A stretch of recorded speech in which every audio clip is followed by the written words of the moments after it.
Your time is over, old man. New boss fires veteran employee. Then discovers he owns 40% of the company. He walked into the office on Monday morning wearing a suit that had seen better days, carrying a quiet dignity that seemed oddly out of place. He left that afternoon fired by someone who didn't know who he was or what he actually owned. The morning sun illuminated the lobby of Meridian Industries when Robert arrived at work, like he had every day for the past 32 years. His clothes were worn but impeccably maintained, his hair completely silver, and the unhurried confidence in his bearing suggested someone comfortable with his place in the world. But his eyes, despite their warmth and clarity, would soon witness a shocking display of ignorance about the very company he had helped build from nothing. David was sitting in the CEO's office when Robert arrived, surrounded by stacks of papers and efficiency charts. He had been brought in just 3 months ago by the board to implement aggressive cost-cutting measures and modernize what the board considered an outdated organization. Two of the company's vice presidents, Marcus and Jennifer, stood beside him, looking uneasy but saying nothing. The new CFO, Gregory, stood by the window reviewing spreadsheets with intense focus, looking for any expense he could eliminate. "Robert, we need to talk about your role here," David said without any preamble or social niceties. He didn't gesture toward a seat or offer any beverage. "I've been reviewing the organizational structure and I've determined that your position is redundant." Robert sat down anyway, calm and composed. "Redundant?" "I manage the operations division, which generates over 30% of company revenue." "You're a relic from another era," David said bluntly. "You maintain relationships with legacy clients using outdated business practices. Your department uses systems and processes that are completely antiquated. We need someone younger, someone who understands modern business dynamics and digital transformation." Marcus looked like he wanted to say something but remained silent, watching this confrontation with obvious discomfort. Robert didn't react emotionally to the insults. "I've been with this company since it was operating out of a warehouse with 6 employees. I helped develop the systems that made us into a major corporation. Those legacy clients represent stable, long-term revenue streams." "Stable is another word for stagnant," David said coldly. "I'm here to transform this company into something competitive in the modern marketplace. That means eliminating outdated thinking and replacing it with dynamic leadership." "You've been here for 3 months," Robert said quietly. "You don't understand the complexity of what this company actually is." Gregory looked up from his spreadsheets. "We don't need to understand it. We need to modernize it and reduce costs. Your salary alone is excessive given your output." David leaned back in his chair. "Effective immediately. You're terminated. We'll provide 2 weeks of severance, which is more generous than you deserve. You can take today to gather your personal items, and security will escort you out by 5 o'clock. Robert stood up slowly. "You're making a significant mistake." "That's where you're wrong," David said, turning his attention back to his papers. "The mistake was keeping you around this long. Security will see you out." The termination took approximately 4 minutes. Robert walked out of the building at 4:30, having spent the hour gathering photographs and personal items from his office. By 5 o'clock, news of his firing had spread through the company's employee network. By 6 o'clock, several department heads had called him, expressing outrage at the decision. By 9 o'clock, Robert had called his lawyer. He spent the following week quietly reflecting on what had happened. He felt the sting of dismissal, the sting of being told that his 3 decades of service meant nothing, but he also felt something else, a calm certainty that David had made a catastrophic error in judgment because David simply didn't know who Robert actually was. Meanwhile, at Meridian Industries, David implemented his modernization strategy with aggressive efficiency. He eliminated entire departments. He replaced established processes with new systems. He brought in younger employees at lower salaries and fired experienced staff. Within 2 weeks, the operations division that Robert had managed was in complete chaos. New systems didn't integrate properly with existing infrastructure. Long-term client relationships built on personal trust developed over decades began to deteriorate. Contracts were lost. Orders were delayed. The quality of service declined noticeably. Marcus, increasingly frustrated with David's approach, finally called Robert. "I need your advice on a critical situation," Marcus said. "We're having problems in operations that I don't know how to solve. The systems David implemented are creating conflicts with our legacy infrastructure. Half of your former department is either quitting or about to quit." "I'm no longer employed at Meridian," Robert said, his voice neutral but not cold. "I can't advise on company matters." "Robert, please," Marcus said. "This is becoming a real crisis. We're losing clients. Revenue is dropping. You've built these systems. You understand the architecture. We need your perspective." Robert was silent for a moment. "Call a board meeting. I want to speak to the board." 3 days later, Robert walked into Meridian Industries again, this time entering through the front lobby rather than through the executive entrance. The security guard who had worked there for 15 years looked shocked. "Mr. Hartley, I didn't know you were coming back. Should I call upstairs?" "Just let me through, please," Robert said, his voice gentle. He took the elevator to the executive floor and walked directly into the boardroom where the company's 7 board members were assembled. David, Marcus, Jennifer, and Gregory were also present, looking confused by Robert's sudden appearance. "Gentlemen," Robert said, addressing the board directly, "I appreciate you seeing me on short notice. I need to inform you of something that I should have clarified when I was terminated last week." The board chairman, Harold, who had worked with Robert for 15 years, immediately understood the implication. His face went pale. Robert continued, 32 years ago, this company was founded by myself and 2 other partners. We each held equal shares. 12 years ago, one of my partners sold his shares back to me for personal reasons. 7 years ago, the other partner retired and sold her shares to me as well. I currently own 40% of Meridian Industries, making me the largest single shareholder. The room fell completely silent. David's face turned white. He opened his mouth to speak, then closed it again. "I don't understand," Gregory said, clearly bewildered. "If you owned the company, why did you work in operations?" "Because I actually cared about the company," Robert said simply. "I didn't just own shares. I was engaged in the actual work of building something valuable. That's what I believed ownership meant." Harold, the board chairman, was now fully pale. "Robert, if you own 40% of the company, then technically you still work here. Your termination was invalid unless it was approved by shareholder vote." "Actually," Robert said, "my termination creates a more serious legal problem.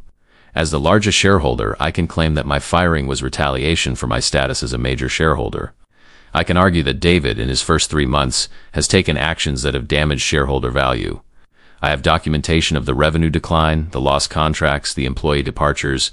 All of this has occurred since his implementation of his cost-cutting strategy." David finally found his voice.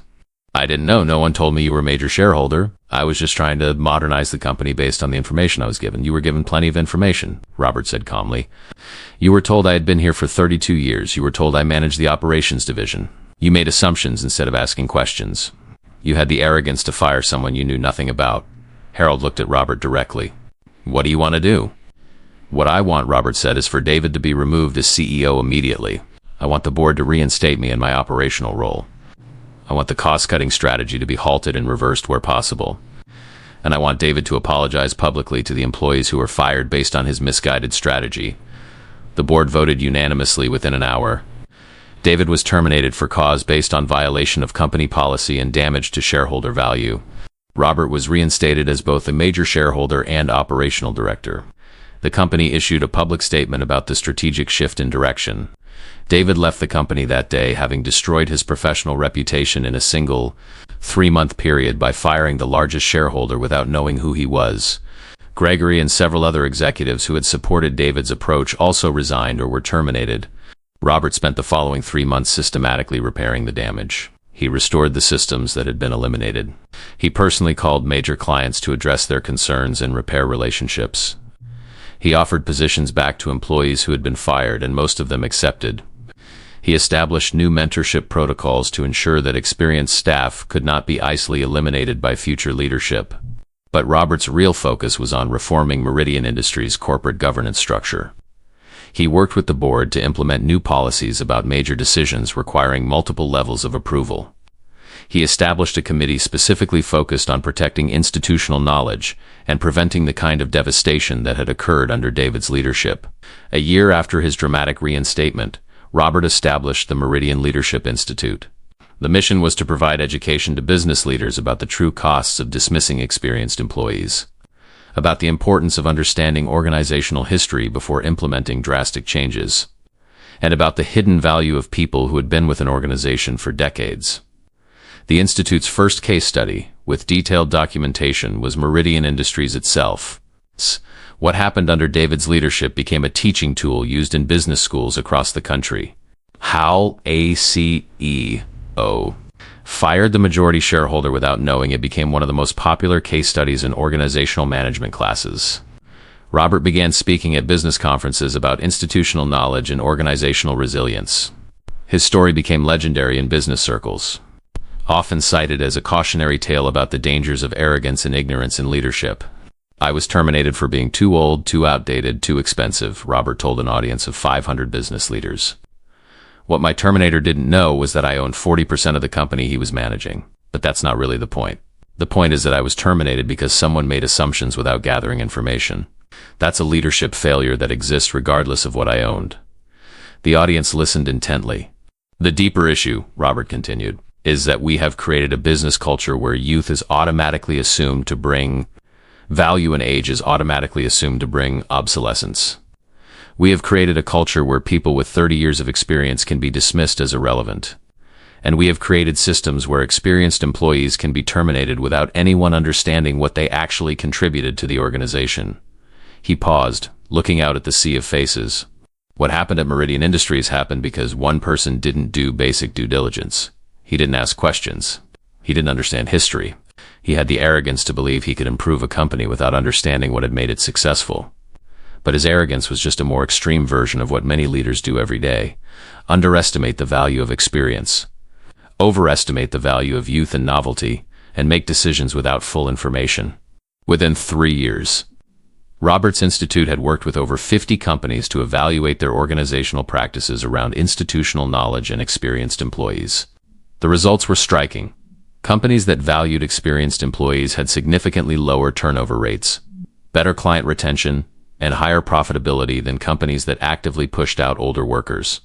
Marcus eventually left Meridian Industries on good terms and went to work for one of the companies that had hired Roberts Institute to conduct an organizational review. He became a strong advocate for the importance of respecting and retaining experienced employees. Jennifer, the other vice president who had been present during Robert's termination, eventually became CEO of Meridian Industries under a governance structure that Robert had established. Her first policy statement as CEO was a commitment to valuing employees at every stage of their career and protecting the institutional knowledge that had made the company successful. 5 years after his termination and reinstatement, Robert stood before Meridian Industries' annual shareholder meeting, presenting the results of his Leadership Institute's work. The Institute had expanded significantly, now working with hundreds of companies across multiple industries. What I learned from my termination, Robert told the shareholders, is that the business world has created a false dichotomy between youth and experience, between innovation and tradition, between cost reduction and value creation. These are not opposing forces. They are complementary forces that should work together. He presented data showing how companies that successfully integrated experienced and younger employees outperformed companies that forced out experienced staff. He showed the financial impact of David's 3 months of leadership and the subsequent recovery under different management. But beyond the financial data, Robert continued, I want to address something more fundamental. I was terminated by someone who didn't know who I was. He made assumptions about my value based on my age and on superficial characteristics. He was willing to damage the company based on those assumptions. That's not about business strategy. That's about the failure of leadership to gather information before making decisions. He looked directly at the board of directors and the assembled shareholders. Meridian Industries survived my termination because I happened to own a significant stake in the company. But what about the thousands of experienced employees at other companies who are being terminated by leaders making the same kinds of assumptions, the same kinds of ignorant decisions? They don't own significant stakes in their companies. They don't have a mechanism to fight back. Their knowledge is simply lost, and their former companies suffer the consequences. The shareholders listened carefully to every word. My hope, Robert concluded, is that what happened to me becomes increasingly rare, not because people like me fight back, but because business leaders finally understand that ageism is not just morally wrong, it is strategically destructive, and we have the evidence to prove it. The sun was setting over the city as Robert left the shareholder meeting that day.